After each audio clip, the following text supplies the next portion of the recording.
150 ming dollarga O'zbekistongacha dastavkasi ichida tanlab olishingiz mumkin bo'lgan, hozirgi kunda O'zbekistonda ham trendga chiqayotgan gigant apparatlardan bir emas, ikkita bir xil qop qorasidan olib kelib qo'yganmiz.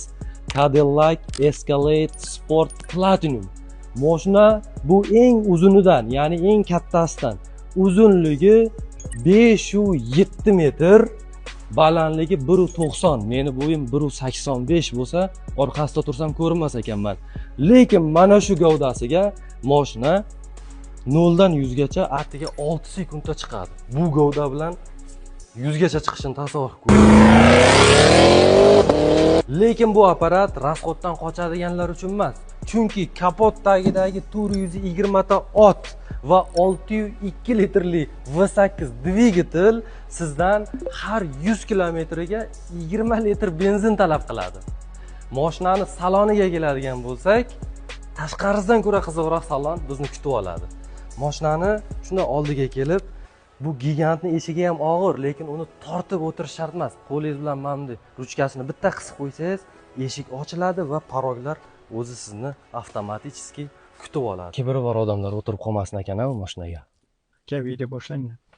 Yo'q, ketdik. Mashinani saloniga o'tirishimiz bilan mana shunaqa keng bir xonali uy bo'yatibdi mashina. Start stopni bosishimiz bilan bizni mana bunaqa uzun 38 dyumli OLED displey kutib oladi.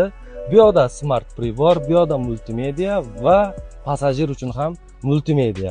Mashina juda ham bahaybat va ovozlarni zo'r va sifatli, ya'ni xuddi o'zingizni konsertning zalda o'tirgandek his qildirish uchun AKG Sound System, ya'ni akustika bilan jihozlangan. Yana bitta oddiy lekin hayron qoldiradigan funksiya, mashinani men bardachuki juda ham uzoqligi sababli men bu yoqda alohida knopka qoldirib ketgan. Mana buni bitta bosasiz, bu ochilib beradi.